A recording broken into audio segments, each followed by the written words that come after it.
Hello दोस्तों, नमस्कार। Arnav maths academy पर आपका स्वागत है। आइए दोस्तों, आज की क्लास को शुरू करते हैं। परसेंटेज जो कि एसएससी के प्रीवियस ईयर के क्वेश्चन। दोस्तों, पहला क्वेश्चन आपके सामने इस प्रकार से दिया गया है कि 5 विषयों पर एक परीक्षा आयोजित की गई, जहां प्रत्येक विषय के लिए अधिकतम अंक 100 थे। यक्स ने 4 विषयों में क्रमशः 82, 97, 88 और 91 अंक प्राप्त किए। उसके बाद कह रहा है दोस्तों, एक्स उसके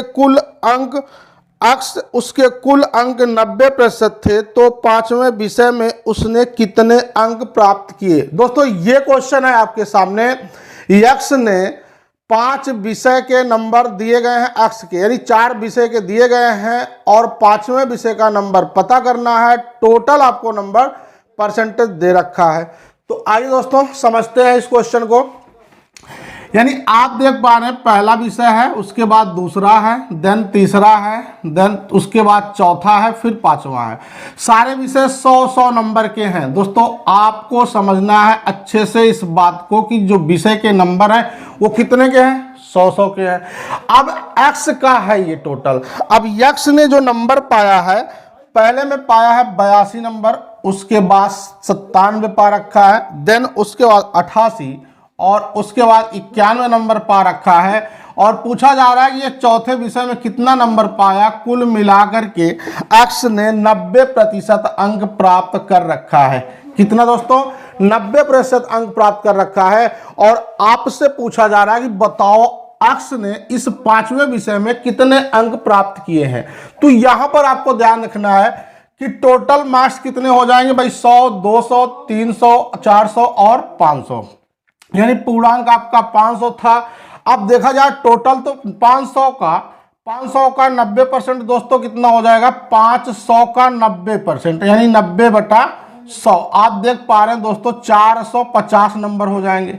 ठीक है, यानी कि टोटल एक्स ने तो 450 नंबर पाया ही है ना। लेकिन यहां जो 4 विषय हैं इनको अगर आप ऐड कर लेंगे तो देखेंगे कितना हो जाएगा, ये 8, 5 और 3, यानी ये 4 विषय में 358 नंबर पा रखे हैं। यही 358 इसमें से निकाल दिया जाए तो कितने हो जाएंगे, 92 नंबर। दोस्तों, एक्स ने जो अंक प्राप्त किए हैं 5वें विषय में, वो कितना हो जाएगा, 92 अंक प्राप्त किया है एक्स ने। आइए दोस्तों अगले क्वेश्चन की तरफ चलते हैं। मुझे उम्मीद है कि आपको समझ में आया होगा। आइए बढ़ते हैं। आइए दोस्तों अगला क्वेश्चन बनाते हैं। यदि पास होने के लिए 35% अंकों की आवश्यकता होती है, एक विद्यार्थी को 200 अंक मिले परंतु वह 24 नंबरों से फेल हो जाता है, तो अधिकतम अंक क्या है। दोस्तों, इस क्वेश्चन में यह बताया जा रहा है कि छात्र को पास होने के लिए कम से कम 35% मार्क्स होने चाहिए, लेकिन छात्र ने 200 अंक पाया है। इस दौरान वह 24 अंकों से फेल हो जा रहा है। दोस्तों, अगर फेल हो जा रहा है तो उसको हम पास कराएंगे, क्योंकि मिनिमम पास होने के लिए उसको 35% पाना अनिवार्य है। तो आप ये कह सकते हैं 35% की वैल्यू जो आपको दे रखा है, आपका कितना हो जाएगा, 224 हो जाएगा। यानी अगर हम 1% की बात करें तो 224 बटा कितना होगा, 35। और करा परीक्षा का पूर्णांक बताओ। दोस्तों, जो परीक्षा का पूर्णांक होता है वो हमेशा कितना होता है, 100% होता है। मतलब अगर मुझे 100% की वैल्यू निकालना है तो 35 गुणे आपको क्या कर देना है, 100। ठीक है दोस्तों, अब इनको आप सरल कर लो। मैंने देखा यहाँ 7 से 7 5 35 और 7 3 21, 7 दूनी 14।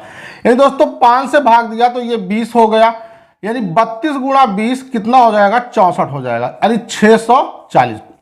दोस्तों, ये जो क्वेश्चन कह रहा है कि 35% पाने के बाद भी यानी 200 नंबर पाता है, 24 अंकों से फेल हो जा रहा है, तो परीक्षा का पूर्णांक कितना होना चाहिए था, 640।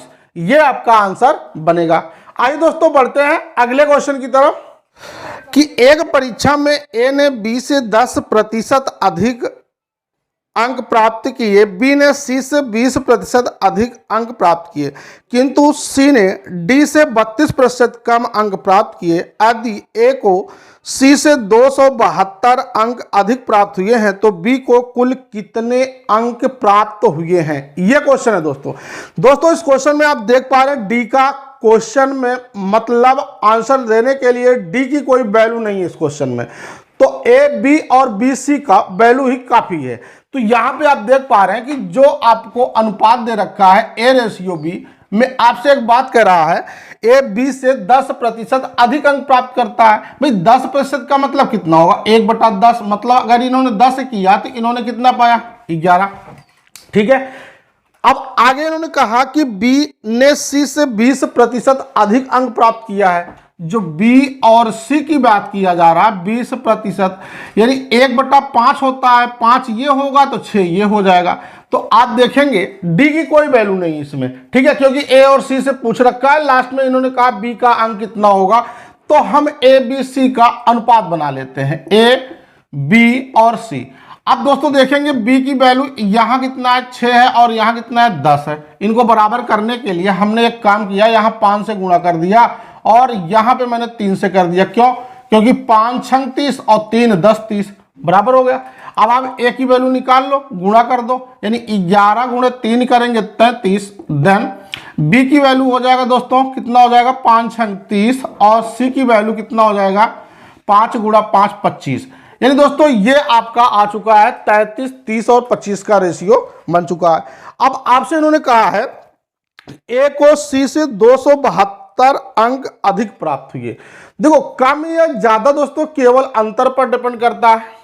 आप देखेंगे ए और सी का जो डिफरेंस है ये कितना है, 33 से 25 निकालेंगे तो 8 की वैल्यू 272 के बराबर है। ठीक है, अगर हम एक की वैल्यू निकालें तो 8 3 24 और 8 चौका 32, 34 आ रहा है। फाइनली इन्होंने पूछा है बी का अंक कितने हैं। ठीक है, तो बी की बात करें तो बी के पास तो 30 है, यानी 34 गुणे 30 कर दो दोस्तों, 0 3 चौका 12, 3 3 9 1 10, यानी टोटल कितना हो जाएगा दोस्तों, 1020। जो बी ने प्राप्त किया है अंक वो कितना होगा, 1020। आइए दोस्तों अगले क्वेश्चन की तरफ चलते हैं। दोस्तों अगला क्वेश्चन आपको दे रखा है कि एक परीक्षा जिसमें पूर्णांक 500 था, ए को बी की तुलना में 25% अधिक अंक प्राप्त हुए और बी को सी की तुलना में 60% अधिक अंक प्राप्त हुए और सी को डी की तुलना में 20% कम अंक प्राप्त हुए। देन यदि ए को 80% अंक मिले हो तो डी को कितने प्रतिशत अंक मिले। दोस्तों ये क्वेश्चन आपके सामने है, आपके पास जो परीक्षा का पूर्णांक है वो 500 है और ए को 80% मार्क मिल रखा है और फाइनली पूछा जा रहा है डी को कितना मिला। तो दोस्तों चाहे अलग अलग करके सम्मिलित अनुपात बना लो, चाहे एक ही बार में बना लो। अब दोस्तों ये क्वेश्चन पर डिपेंड करता है कि कैलकुलेशन कैसे होगा। ठीक है, अगर नंबर कुछ अजीब तरीके से रहेंगे तो फिर तो आपको अलग अलग बनाना पड़ेगा, नहीं तो आप एक साथ बना सकते हैं, कैलकुलेशन भी आसान हो जाएगा। जैसे मान लीजिए ए बी सी और डी ये 4 लोग हैं। कंडीशन क्या दे रखा है, लास्ट से पकड़ते हैं, सी को डी की तुलना में 20% कम मिले। ठीक है, अगर डी का 100 रहा होगा तो इसका 20 कम रहा होगा, यानी कितना रहा होगा, 80 रहा होगा। ठीक है, नेक्स्ट वाले में कह रहा है बी को सी की तुलना में 60% अधिक अंक मिले। देखो इसका 60% दोस्तों ज्यादा मिल रहा है, यानी 80 का 60% देखेंगे दोस्तों 48 होगा। 48 और 80 ऐड करेंगे कितना हो जाएगा दोस्तों, 128 हो जाएगा। ये तो होगा क्योंकि 80 का 60% आपको निकालना है तो कितना हो जाएगा, 8 6 48 अधिक है, इसका मतलब 80 में आप 48 जोड़ दो, कितना हुआ 128। अब आगे भी समझना है, जो ए को मार्क्स मिल रहे हैं बी का कितना मिल रहा है। इसमें दिया गया है ए को बी की तुलना में 25% अधिक अंक प्राप्त हुए। ठीक है दोस्तों, 25% का मतलब 1/4 होता है। ठीक है, 4 से भाग करो, 4 3 12, 4 दूनी 8, 32 ज्यादा हो रहा। इसका मतलब 128 और 32 ऐड कर देंगे कितना हो जाएगा, 160। यानी दोस्तों आपका जो रेशियो है बन गया है ए बी सी और डी का। फाइनली आपको ए ने 80% अंक प्राप्त किया है, इसका मतलब इसका तो आधा किया होगा ना, तभी तो 80 आया होगा। अब कह रहा डी का बताओ, तो डी के पास तो 100 है, जब आधा यहां हो रहा है तो इसका भी आधा कर दो तो कितना हो जाएगा, 50%। यानी दोस्तों जो इन्होंने पूछा है उसका फाइनल आंसर हो जाएगा 50%। ठीक है दोस्तों, आइए बढ़ते हैं दोस्तों हम लोग अगले क्वेश्चन की तरफ। संजय ने अपनी अर्धवार्षिक परीक्षा में 150 में से 75 और वार्षिक परीक्षा में 150 में से 105 अंक हासिल किए। ठीक है दोस्तों, उसके अंकों में प्रतिशत वृद्धि क्या है? यानी कि जो नंबर पाया है ये छमाही से वार्षिक में ज्यादा पाया है, तो ये पूछा जा रहा है कि कितना प्रतिशत ज्यादा पाया, यही ये क्वेश्चन है। तो फाइनली आइए समझते हैं इस क्वेश्चन को कि संजय ने छमाही में 150 अंक में कितना अंक पाया है? 75 पाया है। और सालाना में कितना पा रखा है? 105 अंक पा रखा है। ठीक है, अब आपको ध्यान रखना है कि यहां से यहां तक जाने में कितना प्रतिशत ज्यादा हुआ, मेन यही है आपका। तो आप देखेंगे अगर हम प्रतिशत की बात करें तो भाई 105 से 75 निकाल देंगे तो कितना हो जाएगा? 30। और अपान में क्या रखेंगे? 75 गुणे 100। तो देखेंगे 25 3 75, 25 चौका 100। आप भाग लगा दोस्तों, 3 दहम्मा 30, 10 गुणा 4 कितना हो जाएगा? 40%। यानी कि ये 40% और मेहनत किया हुआ है, क्योंकि छमाही में उसके 75 थे और वार्षिक में कितने हो गए? 105 अंक हो गए। इसका मतलब है कि संजय ने वार्षिक परीक्षा में 40% ज्यादा मेहनत किया था। यही वो क्वेश्चन मुझसे पूछा जा रहा था। आइए दोस्तों बढ़ते हैं अगले क्वेश्चन की तरफ। दोस्तों अगला क्वेश्चन है, उत्तीर्ण होने हेतु आवश्यक अंक 40% है। किसी छात्र को 250 अंक मिलते हैं परंतु फिर भी वह 38 अंकों से फेल हो जाता है, तो अधिकतम अंक क्या है? दोस्तों ये क्वेश्चन है, दे रखा है कि 40% की जो वैल्यू है ये 250 अंक बंदे ने पाया है, उसके बाद भी 38 नंबर से ये फेल हो जा रहा है। यानी कि अगर इसको 38 नंबर मिल जाता है तो वो एग्जाम में पास हो जाएगा। ध्यान देना, एक तरफ तो प्रतिशत की वैल्यू चलेगा और एक तरफ अंकों की वैल्यू चलेगा। यानी ये होगा कि 40% बराबर होगा 288 के। अगर हम 100% की बात करें तो दोस्तों 288 बटा 40 गुणे कितने हो जाएंगे? 100। एक जीरो से यहां कैंसिल हो जाएगा। 4 7 28, 4 दूना 8, यानी 72 गुणे 10। देखा जाए दोस्तों 720। ये दोस्तों क्या आ गया आपका? पूर्णांक। यानी उस परीक्षा का जो पूर्णांक होगा वो 720 होगा। आइए दोस्तों बढ़ते हैं अगले क्वेश्चन की तरफ। एक विद्यालय के विद्यार्थियों की संख्या में 60% लड़के हैं और बाकी लड़कियां हैं। यदि परीक्षा में 20% लड़के अनुत्तीर्ण हो जाते हैं और 65% लड़कियां उत्तीर्ण हो जाती हैं, तो उत्तीर्ण होने वाले विद्यार्थियों की कुल संख्या में प्रतिशत ज्ञात कीजिए। यानी दोस्तों आपसे कह रहा है कि उत्तीर्ण होने वाले विद्यार्थियों का प्रतिशत बताओ। तो ध्यान रखना है, जहां पे अनुत्तीर्ण है उसको हम 100 से माइनस करके उत्तीर्ण में कन्वर्ट कर लिया करेंगे। तो दोस्तों यहां पे बॉयज एंड गर्ल्स की बात किया गया है। क्या क्या किया गया है कि भाई 60% तो बॉयज हैं, यानी 100 में 60 बॉयज हैं, तो गर्ल्स कितनी होंगी? 40। हम ऐसे कह सकते हैं। ठीक है, अब क्वेश्चन में ये कह रहे हैं कि यदि 20% लड़के अनुत्तीर्ण हो जाते हैं, देखो यहां पे अनुत्तीर्ण हो जाते हैं 20%, तो उत्तीर्ण कितने होते हैं? 80%। हमको ध्यान रखना है, मुझे उत्तीर्ण की वैल्यू लिखना है। ठीक है, क्योंकि आंसर तो उत्तीर्ण का पूछा गया है, तो 80% यहां उत्तीर्ण होते हैं। देन 65% लड़कियां उत्तीर्ण हो जाती हैं, यहां भी 65% उत्तीर्ण हो रही हैं। अब फाइनली आपसे पूछा गया है तो उत्तीर्ण होने वाले विद्यार्थियों की कुल संख्या ज्ञात कीजिए, वो भी प्रतिशत में। आइए बनाते हैं दोस्तों। अगर हम लोग 60 गुणे 80 यानी 60 का 80% कर दें तो कितना हो जाएगा? 48। ठीक है, 60 का 80% निकालेंगे 48। और दोस्तों अगर हम इसका 65% निकाल दें तो दोस्तों कैलकुलेशन तो आपका थोड़ा सा दिक्कत हो जाएगा। तो एक काम कर लेते हैं, आराम से एक जीरो यहां चिपका दो, एक जीरो यहां चिपका दो, यानी कि 600 400 का रेशियो बना लो। टोटल कितने हो गए? 1000 हो गए। अब दोस्तों देखो आराम से निकालो, इस परसेंटेज से 2 जीरो गायब कर दो। देखो परसेंटेज से 2 जीरो गायब, यानी 80 गुणे 6 कितना होगा? 8 6 48, 480।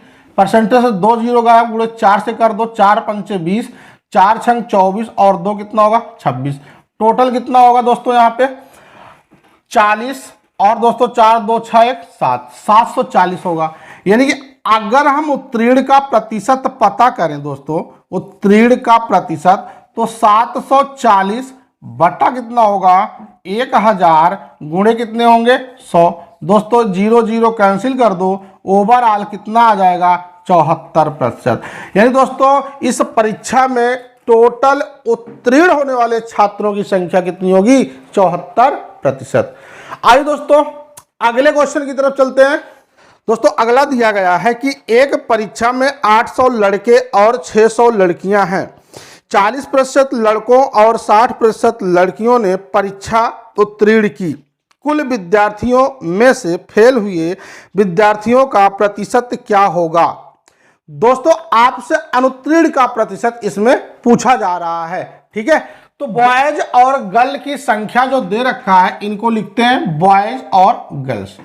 ये 800 बॉयज हैं और 600 गर्ल हैं। ठीक है, टोटल मिलाकर के कितने हो जाएंगे 1400। अब क्वेश्चन में दोस्तों आपको देखना है कि क्या पूछ रखा है। इन्होंने कहा फेल का प्रतिशत बताना है, तो फेल हम लेकर चलेंगे।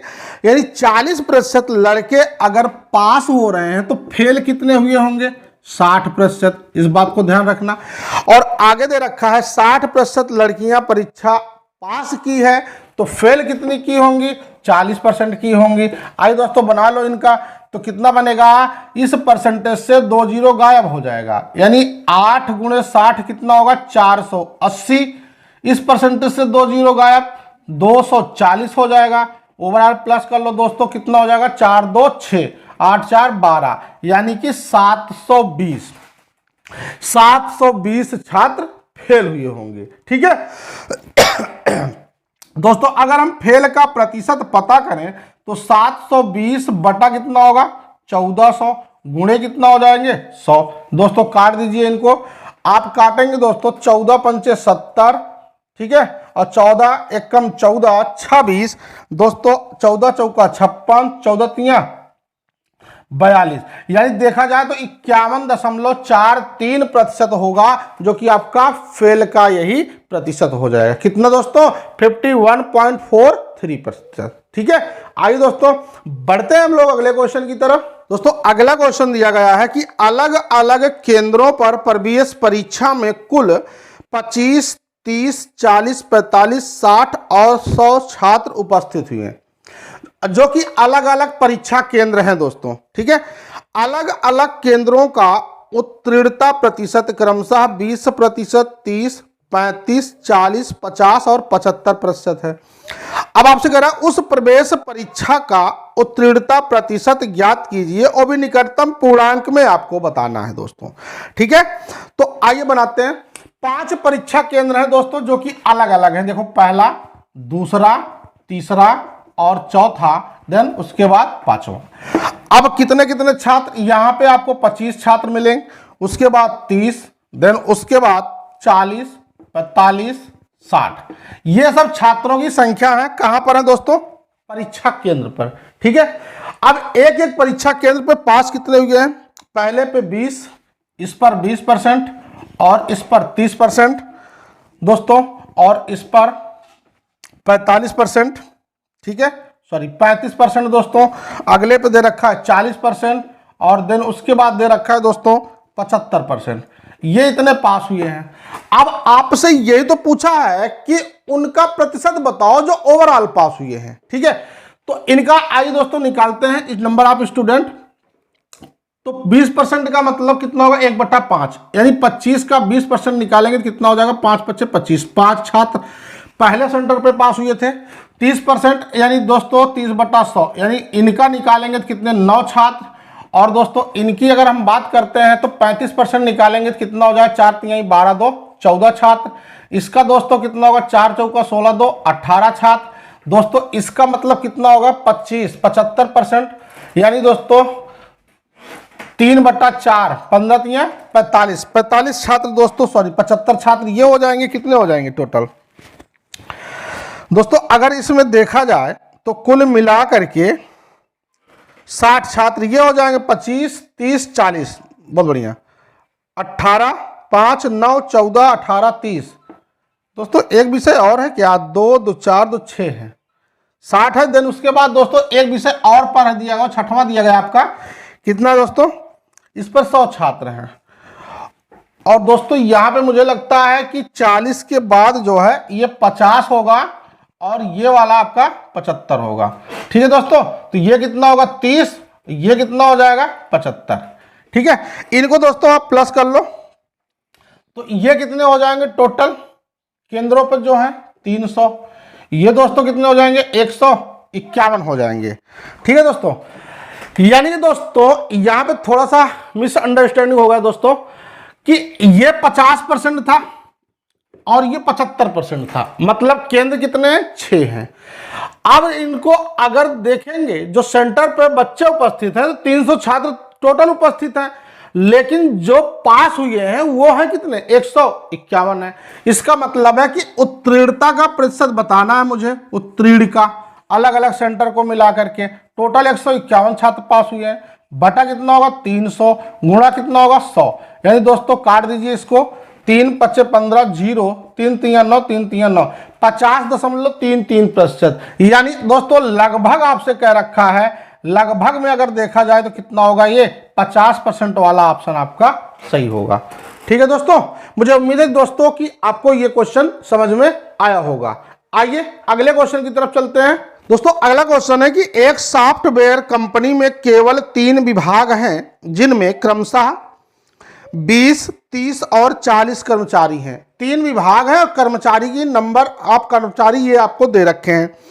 यदि किसी वीकेंड के दौरान इनका कार्य करने का प्रतिशत क्रमशः 20%, 30% और 40% है, तो उस वीकेंड पूरी कंपनी का कार्य प्रतिशत कितना होगा, ये आपसे पूछा जा रहा है दोस्तों। तो आइए दोस्तों बनाते हैं इस क्वेश्चन को।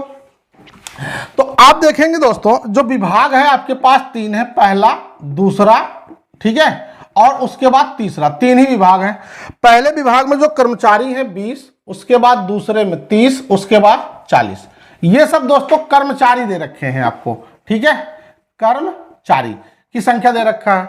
अब जो वीकेंड पर बात कर रहा है कितने हैं, इसका 20% है और इसका दोस्तों आपको दे रखा है 30% और इसका दे रखा है 40%। ये वीकेंड पे है। ठीक है, तो यहां पे देखेंगे आप 20% इसका निकालेंगे तो कितना होगा 4, इसका कितना हो जाएगा 9, इसका कितना हो जाएगा 16, 16 4 20, 9 कितना हो जाएंगे 29। दोस्तों इनको प्लस कर दो, 40 30 70 20 कितना होगा 90। अगर हम वीकेंड का प्रतिशत दोस्तों निकालते हैं तो कितना हो जाएगा 29 बटा 90 गुणे कितना होगा 100, यानी 1 0 या कैंसिल कर दो दोस्तों, 290 बटा 9 भाग लगा दोस्तों, 9 3 27, 9 2 18, 9 2 18, 9 2 18। यानी दोस्तों ओवरऑल देखा जाए तो लगभग कितना हो जाएगा 32% वीकेंड पर रहे होंगे, उनका जो कार्य का प्रतिशत है। सॉरी दोस्तों। तो चलिए दोस्तों, मुझे उम्मीद है कि आपको समझ में आ रहा होगा। आज की क्लास को यहीं तक समाप्त करते हैं दोस्तों। वीडियो आपको अच्छा लगा हो तो लाइक कर दीजिए और हमारे इस चैनल को सब्सक्राइब, बेल आइकन प्रेस कर लीजिए ताकि ऐसे इसी से रिलेटेड वीडियो आपके पास जरूर पहुंचे। थैंक यू दोस्तों।